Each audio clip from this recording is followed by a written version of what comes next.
교만의 끝, 겸손의 시작이라는 제목으로 말씀을 나누겠습니다. 지금 우리가 보내고 있는 이 시즌을 가리켜 대강절이라고 해요. 대림절이라고도 하고, 어느 때보다 우리 예수님께서 이 땅에 오신 그 의미와 이유를 깊이 묵상하는 시간입니다. 사도 바울은 빌립보서에서 이렇게 묵상을 했어요. 빌립보서 2장 6절에서 7절 읽어보겠습니다. 시작. 그는 근본 하나님의 본체시나 하나님과 동등됨을 취할 것으로 여기지 아니하시고 오히려 자기를 비워 종의 형체를 가지사 사람들과 같이 되셨고, 자, 하나님과 근본적으로 같아요. 예수님이 하나님이시죠. 그런데 예수님이 자신을 비우셨다. 하나님을 비우셨다. 하나님이신데 하나님이 아닌 것처럼 비우셨다. 그럼 뭘 입으셨나? 종의 형체를 입으셨다. 그리고 사람들과 같이 되셨다. 너희 안에 이 마음을 품으라. 곧 그리스도 예수의 마음이니. 예수님의 마음이 뭐죠? 바로 하나님과 본체, 하나님과 근본적으로 같지만 하나님을 비우셨다. 그 마음을 너희가 품으라. 그 마음을 너희가 닮아라 라는 거죠. 예수님의 마음에 대해서 이렇게 말씀하시죠. 마태복음 11장 29절에 시작. 나는 마음이 온유하고 겸손하니 나의 멍에를 메고 내게 배우라. 그리하면 너희 마음이 쉼을 얻으리니. 자, 예수님의 마음이 온유하고 겸손하다. 겸손하다. 이게 예수님의 마음이에요. 너희 안에 이 마음을 품으라. 대강절, 대림절을 맞아서 내가 어떤 마음을 품어야 할 것인가? 바로 우리 예수님의 마음을 품어야 되는데, 예수님의 마음은 겸손한 마음이죠. 겸손한 마음. 이 겸손한 마음 반대 말이 이제 교만한 마음이겠죠. 지금 아모스 선지자가 이스라엘의 위험을 지금 경고합니다. 이스라엘이 지금 위험하다. 이유인즉슨 이스라엘이 지금 너무 교만하다는 거죠. 너무 교만한 상태에 있는 겁니다. 자, 오늘 본문 1절 우리 한번 읽어보겠습니다. 시작. 화 있을진저 시온에서 교만한 자와 사마리아 산에서 마음이 든든한 자, 곧 백성들의 머리인 지도자들이여 이스라엘 집이 그들을 따르는도다. 화 있을진저 이렇게 시작하죠. 어제 우리가 읽었던 본문에서도 화 있을진저 이렇게 시작을 했습니다. 어제 본문이었던 아모스서 5장 18절에도 화 있을진저 여호와의 날을 사모하는 자여 너희가 어찌하여 여호와의 날을 사모하느냐. 두 번째 화 있을진저가 나온 겁니다. 어제 화 있을진저에 이어서 오늘 두 번째 화 있을진저, 그러면서 하나님의 아주 엄중한 심판을 지금 메시지를 전하고 있는 거예요. 왜 하나님이 이렇게 심판을 하시려고 하시는 건가? 바로 이스라엘이 겸손해야 되는데, 너희 안에 이 마음을 품어라. 겸손한 마음을 품어야 되는데 교만한 마음을 품는 거죠. 교만한 마음. 자, 그러면 이제 구체적으로 이스라엘이 어떻게 교만했는가? 이스라엘의 교만이 어떻게 나타나고 있는가? 자, 오늘 본문 3절 말씀입니다. 3절을 또 읽겠습니다. 시작. 너희는 흉한 날이 멀다 하여 포악한 자리로 가까워지게 하고. 흉한 날이 멀다. 이게 교만이에요. 흉한 날이 뭐죠? 하나님의 심판의 날입니다. 이 날이 나에게는 멀다. 그게 교만이라는 거예요. 예수님 나중에 오셔. 나중에. 나에게 너무 멀 거예요. 예수님의 재림은 나에게 먼 거예요. 교만한 거예요. 흉한 날은 먼 거예요. 심판의 날은 먼 거예요. 나하고는 상관이 없어요. 지금 아니에요. 지금 아니에요. 나중에. 그게 바로 이스라엘의 교만입니다. 나는 안 망해. 나는 흉한 날이 없어. 나는 괜찮아. 나의 산업은 괜찮을 거야. 나의 가정은 아무 문제 없을 거야. 나에게는 흉한 날은 없을 거야. 나하고는 상관이 없어. 그게 성경은 교만한 마음이라고 말씀하시는 겁니다. 우리 전도서 12장 1절 2절 말씀도 한번 읽어보죠. 시작. 너는 청년의 때에 너의 창조주를 기억하라. 곧 곤고한 날이 이르기 전에 나는 아무 낙이 없다고 할 해들이 가깝기 전에 해와 빛과 달과 별들이 어둡기 전에 비 뒤에 구름이 다시 일어나기 전에 그리하라. 청년의 때. 청년의 때가 언제죠? 청년의 때. 청년의 때. 뭐든지 마음 먹은 대로 다 할 수 있을 것 같은 때. 그때가 청년의 때 아닙니까? 뭐든지 마음 먹은 대로 다 할 수 있을 것 같은데, 자신감이 하늘을 찌를 때, 어떤 것도 내 앞에 거칠 게 없을 때, 어떤 것도 겁이 없을 때, 한마디로 말하면 겁이 하나도 없을 때, 그때가 청년의 때죠. 뭐든지 잘 될 것 같고 하면 될 것 같고. 그때 누구를 기억하라고요? 창조주 하나님을 기억하는 것. 이게 겸손이에요. 왜 젊었을 때, 청년의 때 창조주 하나님을 기억하라고 말하는가? 전도서는 솔로몬이 쓴 거잖아요.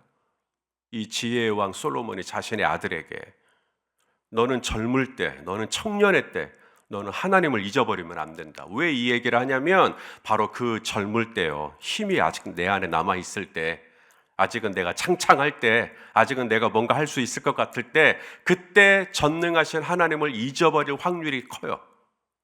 왜냐하면 내가 아직 힘이 많이 있거든요. 내가 아직 돈이 많이 있거든요. 내가 아직 재주가 많이 있거든요. 내가 아직 아는 사람도 되게 많고, 내가 배운 것도 되게 많고, 내가 할 줄 아는 것도 되게 많고. 그때 창조주 하나님을 잊어버리고 내가 펄펄 살아있기 때문에, 내 자아가 얼마든지 살아있기 때문에 그때 하나님을 잊어버리기가 쉽거든요. 성경은 바로 그때가 교만한 때라고 말합니다. 하나님을 완전히 잊어버린 때. 흉한 날은 나에게서 멀다. 청년의 때는 금방 지나가요. 흉한 날이 멀지 않았어요. 곤고한 날이 이르기 전에, 이 곤고한 날이 와요. 어둠의 날이 와요. 해가 긴 것 같아도 결국은 해가 지어요. 아무 낙이 없다고 할 해들이 곧 들이닥쳐요. 달과 별들이 어두워지고 비 뒤에 구름이 다시 일어나고.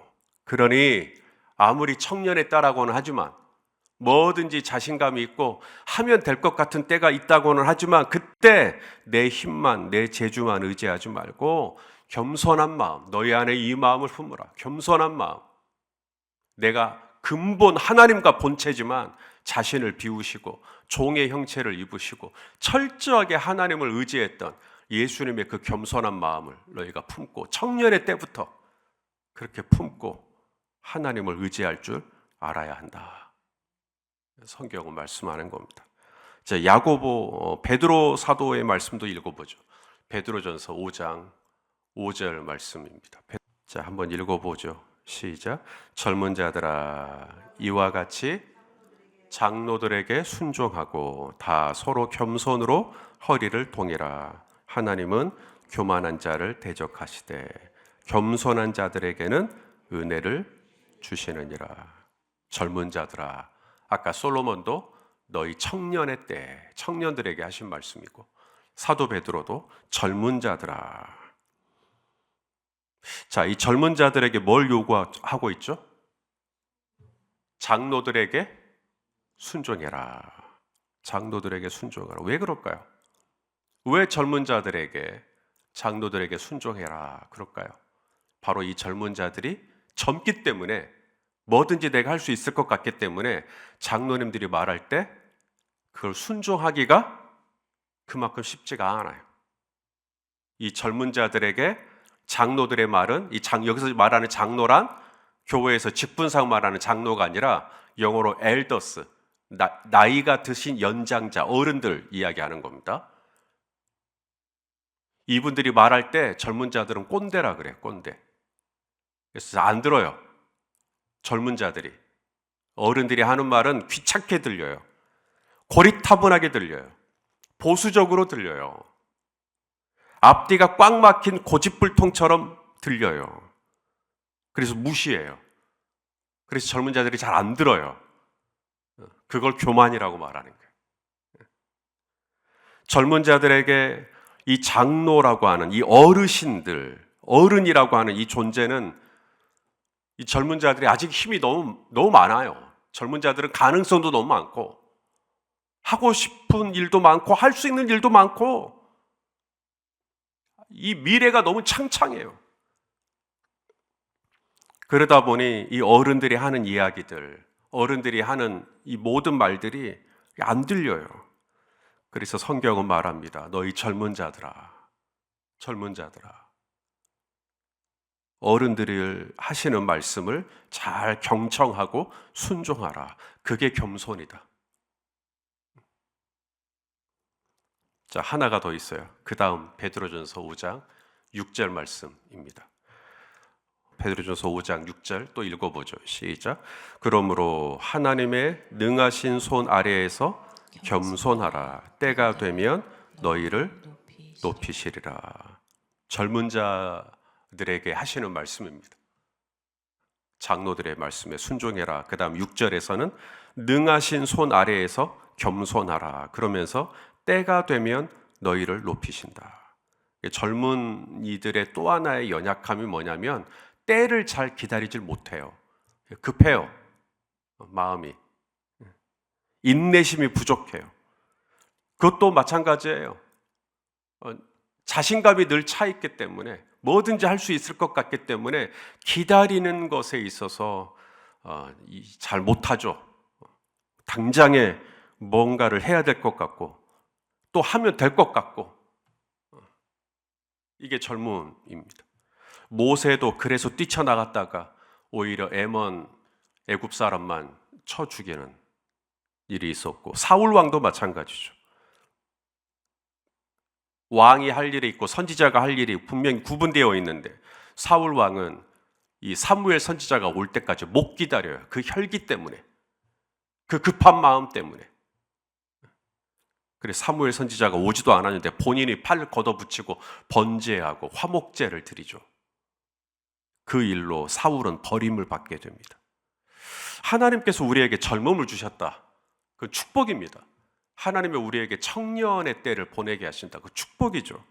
우리 성도님들 눈에는 어떠신가 모르겠어요. 저희 교회 청년들이 참 많은데 청년들 보면 얼마나 눈이 부십니까? 너무너무 예뻐요. 마스크를 쓰고 있더라고요. 한 아이가. 그래서 너 왜 마스크를 쓰고 있냐? 어디 아프냐? 그랬더니 아니요, 화장을 안 했어요. 그래서, 화장 안 해도 예뻐, 너희 때는. 화장 안 해도 예뻐. 그렇지 않아요? 그게 젊음이잖아요. 뭘 해도 예쁘고 뭘 해도 괜찮고 좀 실수해도 괜찮고 그게 청년의 때잖아요. 얼마나 많은 가능성이 거기에 있어요. 젊음이 주는 힘이 있습니다. 젊음이 주는 재치, 젊음의 순발력, 젊음의 창조성, 젊음의 발랄한, 젊음의 순수함 얼마나 좋아요. 이 청년의 때, 이 젊음의 때. 그런데 아모스 선지자의 눈으로 보면 이 젊음의 때가 굉장히 위험한 때예요. 왜냐하면 젊음의 때는 본인이 너무 잘났기 때문에 전능하신 하나님을 잊어버릴 가능성이 높다. 깜빡하면 본인이 아직은 힘이 남아 돌기 때문에 어른들의 말씀에 귀를 기울이지 않을 가능성이 높다. 그래서 굉장히 위험한 상태예요. 아슬아슬한 상태예요. 본인들의 아름다움에 도취되어 하나님의 때를 기다리지 못하고 성급하게 무슨 일을 저질러 버리지는 않을까. 그게 바로 북이스라엘을 바라보는 아모스 선지자의 마음입니다. 불안한 거예요. 지금 이 아모스 시대가 굉장히 태평성대거든요. 남유다는 우시야 왕이 통치하는 때고 북이스라엘은 여로보암 2세가 통치하는 때고 지금 남쪽 유다도 잘 먹고 잘 살고 있고 북쪽 이스라엘도 잘 먹고 잘 살고 있어요. 그런데 아모스 선지자의 눈으로 보면 그렇기 때문에 더 위험한 거예요. 아무런 일이 없어 보이고 아무런 문제가 없어 보이고 더 이상 성가실 게 없어 보이는데 그래서 더 아슬아슬해 보이는 거예요. 왜냐하면 그러면 기도 안 할까 봐. 그러면 더 하나님 안 찾을까 봐. 전능하신 하나님을 기억해야 되는데 오히려 하나님에게서 멀어져 버릴까 봐. 오히려 고난의 때, 곤고한 때, 힘들고 어려운 때 하나님 의지했던 그 영성을 다 잊어버릴까 봐. 대강절이에요. 대림절입니다. 우리 예수님 오심을 묵상하는 시즌이에요. 우리 예수님, 하나님이신 예수님이 왜 이 땅에 오셨는가? 너희 안에 이 마음을 품으라.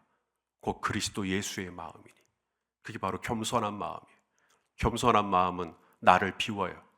나를 비우고 하나님 의지하는 거예요. 하나님을 절대적으로 의지하는 거예요. 전능하신 하나님을 의지하는 거예요. 어른들이 말씀하시면 경청하고 듣는 거예요. 그게 겸손한 마음이에요.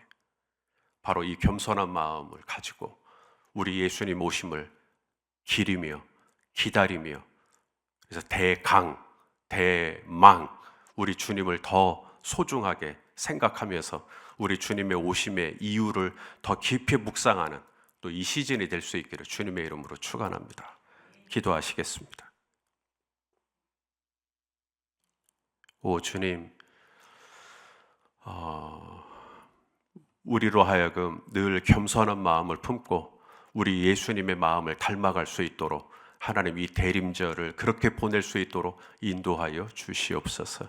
예수님의 이름으로 기도하옵나이다. 아멘.